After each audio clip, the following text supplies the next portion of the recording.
Greetings, dear viewers. You are on the Crass Moto channel. Not so long ago, a 45-minute feature came out about the use of radial engines in motorcycle engineering. While working on the material, I came across a lot of interesting car designs with such engines.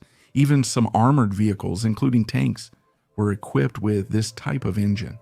At that time, I chose not to mix motorcycles, cars, tanks, and similar vehicles. I promised to discuss this in a separate episode. I invite you to say a few words about cars with a radial engine. At the beginning of the episode, let's briefly go over the theory and a little bit of the history of this type of engine, all so that this episode can be watched independently of the previous one. If you haven't seen the motorcycle episode, I recommend watching it. I think you'll like it. Well, make yourself comfortable and grab something to snack on. Enjoy watching.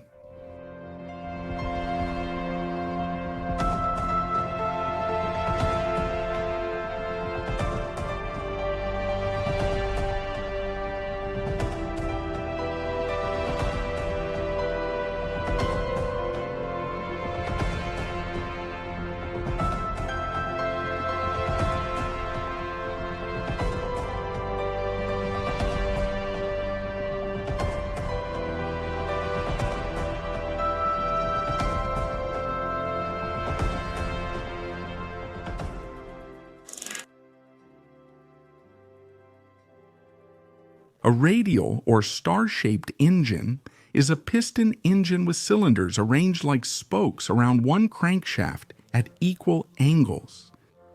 Radial engines can be divided into two subgroups. The first is the so-called stationary type, meaning a design with a fixed crankcase and a rotating crankshaft. The second is a design with a rotating crankcase. They are called rotative, or, as one of the viewers corrected me in the previous episode, rotary engines. To achieve the required power characteristics, a radial engine may consist of more than just one star-shaped section. Usually, four-stroke radial engines have an odd number of cylinders in one section.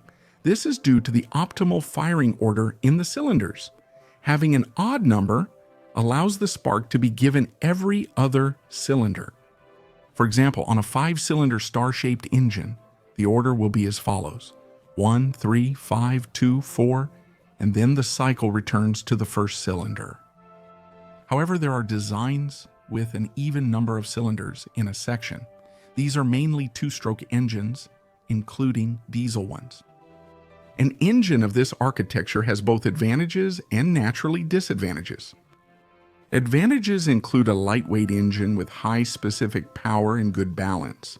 The main drawback is possible oil leaks into the lower cylinders.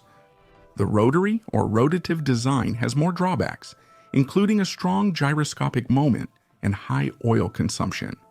This engine has a structural power limit set by material strength and the hollow crankshaft's capacity to supply the fuel-air mixture.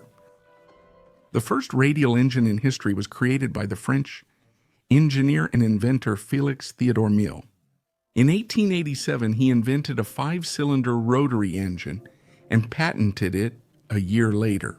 In 1889, he installed this engine in the front wheel of a tricycle and presented his vehicle at the Paris exhibition, where this concept's engines attracted aviation pioneers like Lawrence Hargrave. In 1892, Mille presented a motorcycle with his 5-cylinder engine in the rear wheel. By the way, this was the first motorcycle in human history with a multi-cylinder engine. The stationary radial engine would appear a little later. It would be created in 1901 by the American Charles Matthew Manley, building on the developments of Stephen Marius Balzer's rotary engine, and with his support. Radial engine development is fascinating. For example, rotary designs were widely used in aviation during the World War I. By the early 1920s, they were completely exhausted and had reached their developmental peak. Stationary radial engines initially lost out to the rotary design. They also lost to competing inline engines and V-types. Advances in metallurgy and material processing in the 1920s made reliable, efficient radial engines possible. Subsequently, from the mid-1920s to the 1960s, this engine configuration would take a leading position in piston aviation. Later, it would be replaced at the top by the jet engine. The radial engine, due to its characteristics, is primarily an aircraft unit. By the way, this type of engine is also not uncommon on helicopters. However, there was a number of ground vehicles with such an engine as well. These include motorcycles, which were discussed in the previous episode, as well as cars and armored vehicles, which I will tell you about now. The first car in human history with a radial engine was built by the American engineer Stephen Marius Balzer in 1894. Early designs are sometimes called quadricycles. Balzer became passionate about building and developing a rotary engine as early as the early 1890s, and his car was essentially a testbed for this very engine. The quadricycle measured 180 centimeters in length and 91 in width. The three-cylinder air-cooled engine rotated around a stationary crankshaft. Pay attention to the set of gears to the right of it. This is a 3-speed gearbox and the main drive. By 1897, Balzer had built 3 cars and also developed a 5-cylinder version of the rotary engine. When the chairman of the Smithsonian Institution, Samuel Langley, learned about these developments, he ordered such an engine from Balzer for an experimental airplane. And together with Minley, a stationary radial engine would be created. It is worth noting that Balzer's business could not boast of success. Stephen preferred to work as a mechanic and died in 1940. In the history textbook, his quadricycle is listed as the first gasoline-powered car of American manufacture. On May 16, 1899, Balzer gave a prototype to the Smithsonian Institution. It was the first car donated to that collection. It remains there to this day. The second car also comes from the United States. In 1883, brothers Julian and Herbert Adams acquired the Roberts and Landworthy Iron Works in Dubuque, Iowa, which eventually became the Adams Company. In 1895, a talented engineer named Fay Oliver Farwell joined the company, and around the same time, he began working on a prototype car with a 3-cylinder rotary radial engine whose axis was positioned vertically. Farwell completed the first prototype in 1898. Essentially, it was a carriage with the engine mounted between the front wheels.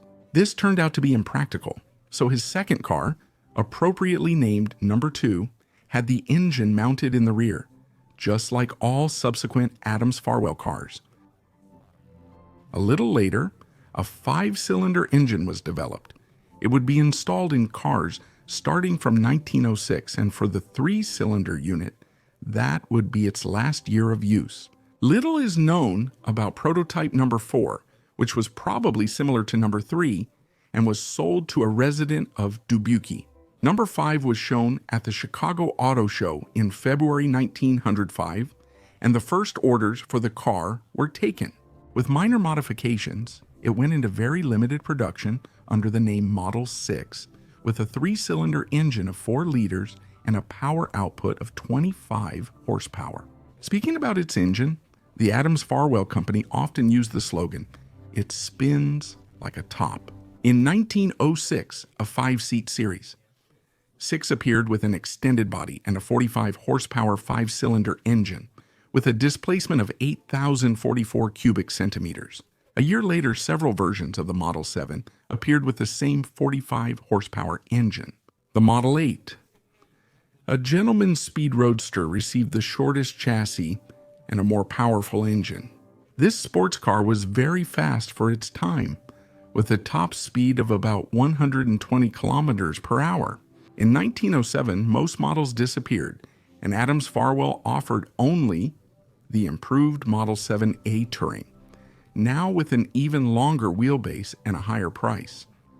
By the way, the base cars cost about $2,500, while the gentleman's speed roadster was $4,000. And that was a huge amount of money at the time. In 1908, a new Model 9 appeared with 50 horsepower. It was the first Adams-Farwell with a new original 4-speed gearbox. The Adams-Farwell car line was offered until 1912 or 1913, depending on the source. Then, car production stopped. Around 200 units were produced during the entire production period. High prices killed this production. At that time, most cars in the United States cost between $1,100 and $1,700, while the newly released Ford Model T was offered for $850. By the way, at that time, Ford, with his methods of mass car production, would drive many competing companies into the grave. A modified Adams-Farwell engine was first used on Berliner's experimental helicopters in 1907. Soon, the Gnome engine would appear in France, which would become widely known thanks to numerous records. The Gnome engine shared key features with the Farwell engine. Later, some companies copied the Gnome's design. The next technology is British. Colin Lucas was a prominent English engineer in the 1920s and 1930s. It is known that, in collaboration with Oliver North, he built a car with a radial engine in 1922. The Nord-Lucas car featured a 5-cylinder stationary radial 4-stroke engine with a 1,460 cc displacement.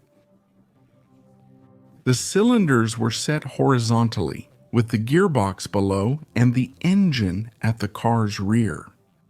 The Nord-Lucas had a top speed of 85 kilometers per hour. A distinctive feature of this vehicle was its interesting aerodynamic shape. The body of the car resembled a boat, and it had a single headlight located in the center. This car is considered revolutionary in terms of design.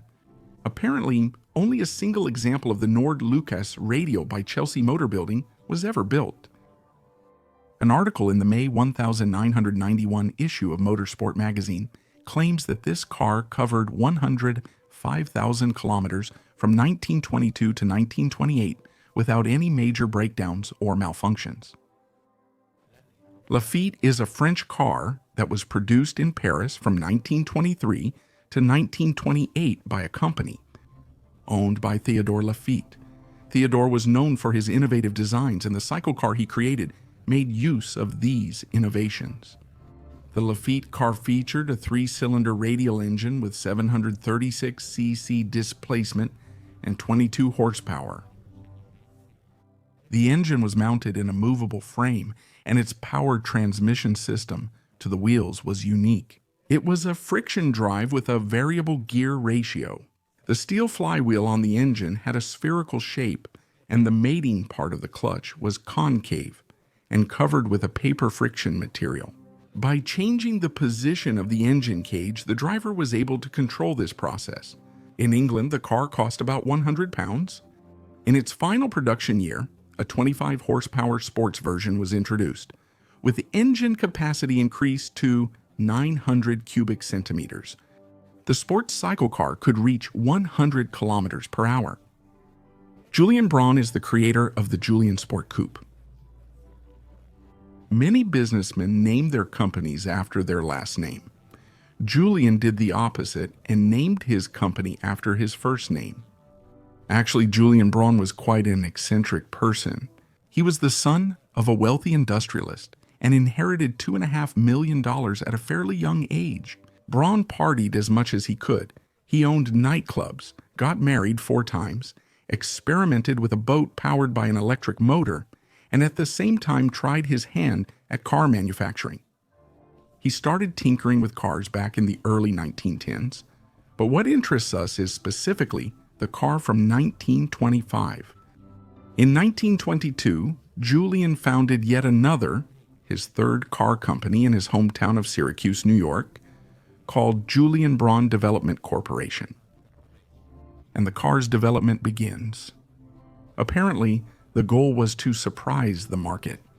By 1925, the Julian Sport Coupe was ready. In its rear part, in a horizontal plane, there was a 6-cylinder, 2-section radial engine with a displacement of 4.4 liters and a maximum power of 60 horsepower. This engine had a high compression ratio for its time, 4.8 to 1, and featured a number of advanced technological characteristics, such as hemispherical combustion chambers, a hollow camshaft, and a dry sump. The engine was paired with a 3-speed gearbox and a wet cone clutch housed in an aluminum casing. 4 drum brakes with brake shoes were located at the rear. Since Julian and his engineers correctly assumed that, as most of the weight was on the rear axle, this would be the most effective placement. By the way, due to the car's weight distribution, it had excellent acceleration from a standstill, without any hint of wheel slip. The car's interior was interesting, with the driver in the center and 2 passengers on either side slightly behind.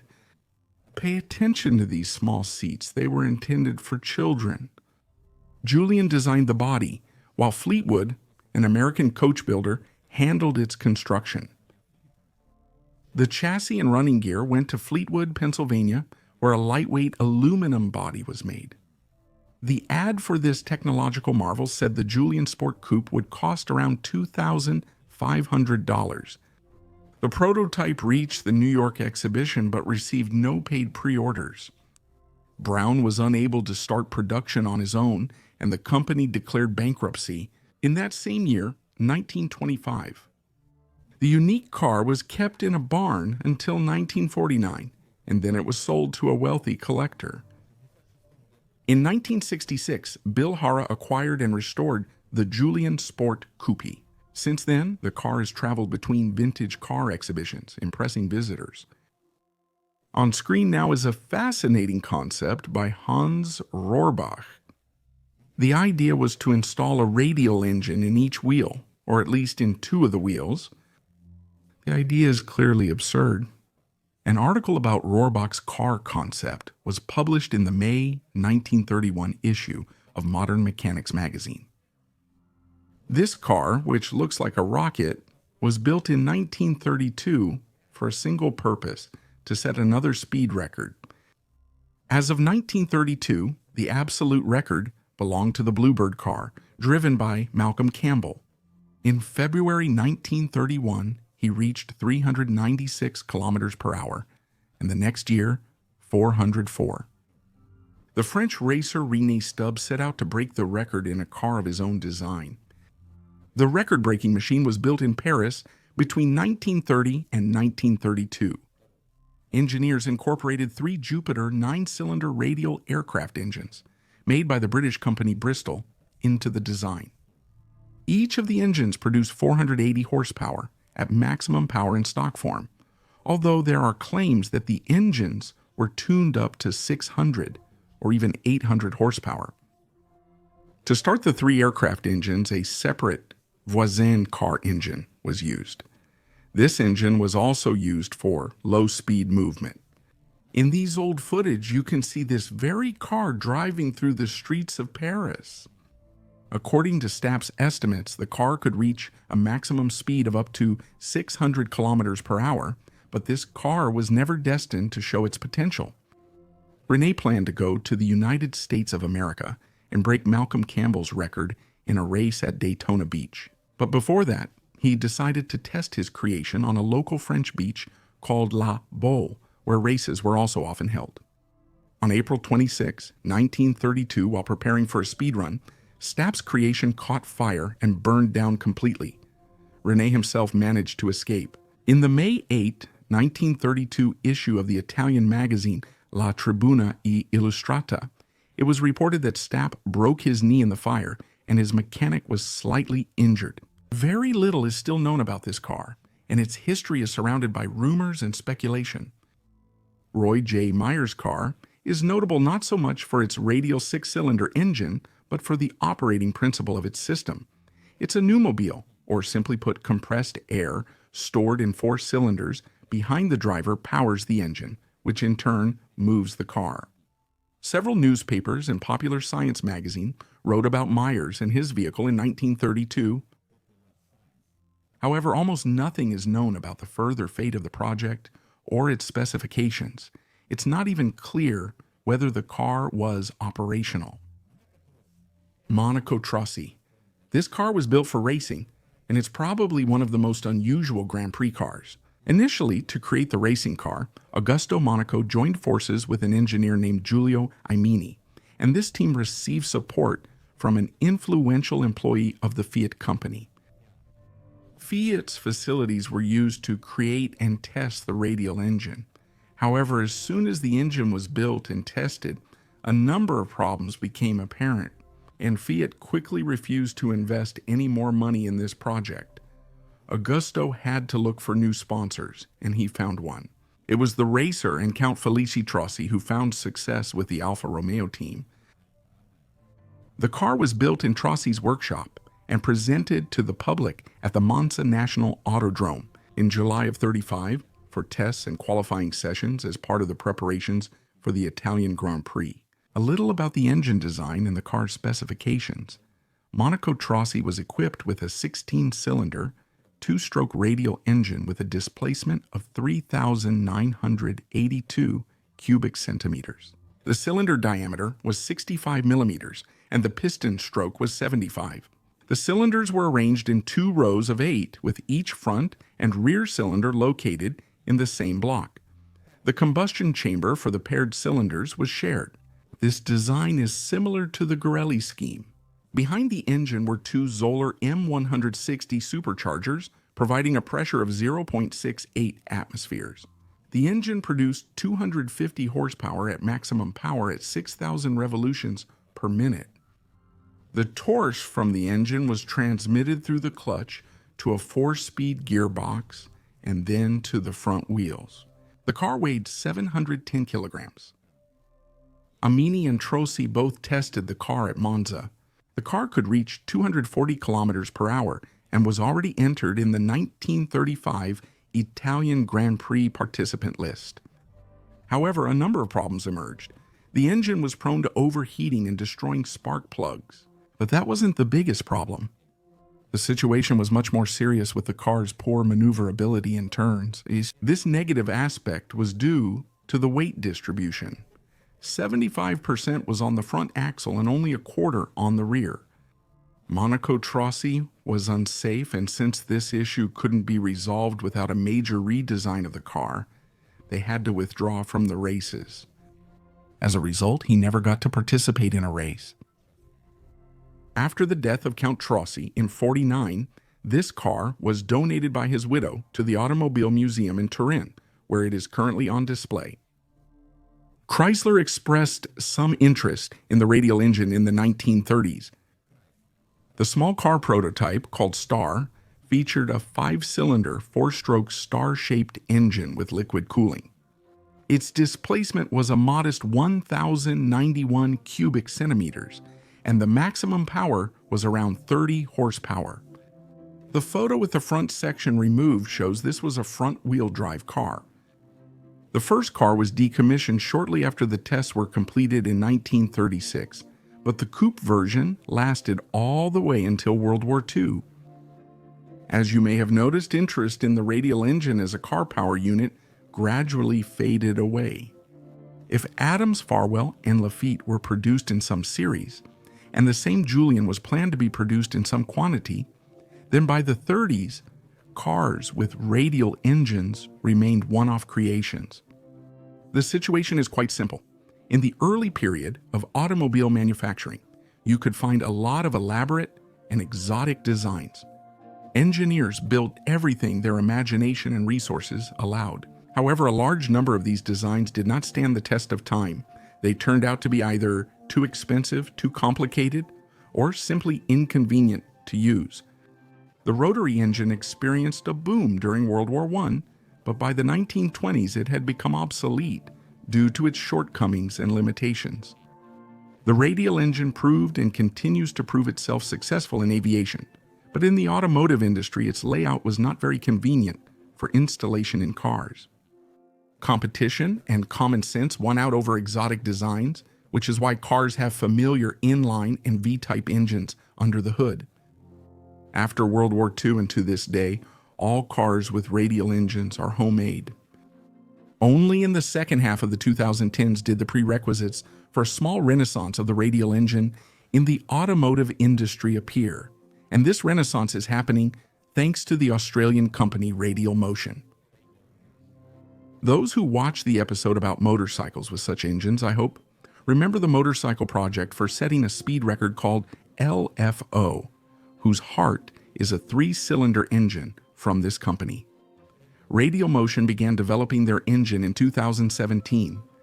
By the early 2020s, the company could offer a range of 3-cylinder radial power units for aviation and ground vehicles. There are versions with both air and liquid cooling with and without turbocharging. The naturally aspirated Radial Motion engine's estimated specific power is around 100 horsepower per liter. The company positions its power unit as a simple, reliable, and modern product. The only thing that's a bit steep is the price. The Radial Motion engine costs around $22,000 to $25,000, and at the moment there are already a number of cars using this engine. The first Radial Motion engine project was the Porsche 356 Outlaw Aero. Created by Ron Goodman in 2021, all cars that go through his garage get the additional word outlaw in their name. Literally, it can be translated as outlaw or criminal. Notably, the Porsche 356 proved to be a good platform for a radial engine. The 3-cylinder unit is lighter and more powerful than the standard flat 4 for the 356. Other custom builds using the Radial Motion engine followed this Porsche. Here's an example, Zombuk. It's a car built on the base of an old 1972 Volkswagen Beetle. The vehicle was developed in 2019, and by 2020 had a pre-production liquid-cooled radial engine. The car was built for rally racing, and in the spring of 2021, Zombuk performed excellently at the Adelaide Rally. The Radial Motion engine also found its place in the engine bay of an old Volkswagen Type 2 van, and in the frame of the Bontrike HS3 tricycle. However, the most popular modern car with a 3-cylinder Australian engine is expected to be the Myers-Manx Beach Buggy. The Myers-Manx was designed by the visionary engineer Bruce Myers back in the early 1960s, and this is probably the most famous car with a fiberglass body. Myers used his fiberglass boat building experience and Volkswagen Beetle parts for the car's foundation. This made it one of the most powerful off-road racing buggies of its era. Its unique body design made it possible to install larger wheels, as well as a long travel suspension. Its lightweight gave the buggy excellent off-road capability. Myers-Manx's 1967 Mexican 1000 win made global headlines, the forerunner of today's Baja 1000. The buggy was produced from 1964 to 1971 as kits for self-assembly. After Myers left the company and due to tax problems, production was stopped. However, in 2000, the company Myers-Manx was founded and production resumed. And until recently, these buggies were equipped with 4-cylinder engines from the Volkswagen Beetle. Now, in 2023, kits to build buggies with the 2-liter Radial Motion engine are available. This step is intended to increase the excitement and thrill of this vehicle. Bruce Myers sadly passed away in 2021 at age 94 and did not witness this event. Still, his legacy endures under the new owner's guidance. As for other custom cars, let's take a look at some of the most famous among them. The first one is this old 1939 Plymouth pickup with a Jacobs R755 aircraft engine installed in it. Photos of this Plymouth are among the first to pop up when searching for cars with a radial engine. The idea to create this machine came to Jerry Corns and his sons, Eric and Adam, thanks to their love of aviation. The classic American pickup from the late 30s was bought by Jerry for a few $100s. Over 30 years ago, it sat in the backyard for a long time, awaiting its fate. The engine was taken from a decommissioned seaplane. 755 is a 7-cylinder radial engine with a displacement of 12.4 liters and a maximum power of 300 horsepower. The unique car was completed in 2016. Every detail of this hot rod's design references aviation, from the riveted bare metal body to the cockpit-style interior with instruments, levers, and duplicated controls.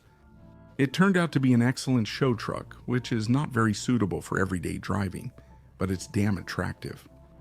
You also can't ignore this custom build by the German Uwe Wolf. This is a machine with a 9-cylinder radial engine, built on the basis of the Gauguin-mobile microcar, which was produced by the company from 1955 to 1969. In stock, the German microcar was equipped with an engine ranging from 250 to 400 self. However, Uwe, being inspired by German aviators, went all out and installed a 9-cylinder radial engine with a displacement of 10.2 liters and a power output of 360 horsepower into this chassis. The car was made from 2006 to 2009, and on Wolf's channel called Die Werke, there are several videos dedicated to this project. Or here's a Toyota Mark II built in 2011, with an installed 5-cylinder Kinner aircraft engine, which was originally used on the Ryan primary trainer, 22 Recruit plane, which was used by the United States Army Air Corps during the World War II for initial pilot training. It took a lot of effort to install this 160 horsepower radial engine into the body of a Japanese car. We won't cover all homemade vehicles, as their main purpose is usually obvious. Let's move on to the next chapter, focused on armored vehicles with radial engines. Tanks and other military vehicles with radial engines are a separate, interesting page in history. All of this equipment comes from the United States. Notably, during World War I, the United States lagged behind Britain and France in tank building. They had their own developments and ideas, but as often happens, they didn't pay attention to their own designs and instead started producing foreign models. In 1917, plans were made to produce 4,440 Renault FT analogs and 3,000 British Mark 8 tanks known as Liberty in the United States. By the end of the war, only 3 of the first type were produced and 7 of the second. The United States poorly funded tank development in the interwar years, and American engineers had little experience in designing them.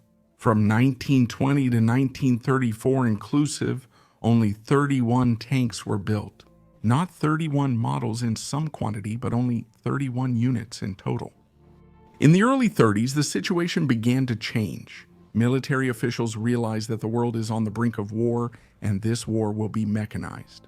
During this period, American tank builders, like their counterparts from other countries, relied on engines of automotive origin. This was a common practice at the time. However, Americans had bad luck with automotive engines, and an alternative power unit was needed. That alternative became the aircraft radial engine. The most suitable were 7- and 9-cylinder air-cooled units. For example, the Wright R760 Whirlwind, which appeared in 1929 with a displacement of 12.4 liters. These air-cooled radial engines turned out to be optimal for American light tanks. Under license, tank versions of the engine were produced by Continental, and the model was called the R670. It's not that the radial engine was perfect for use in a tank, but it fit perfectly with Harry Knox's chassis concept. The engine was tall, which is actually noticeable in the silhouette of the vehicle.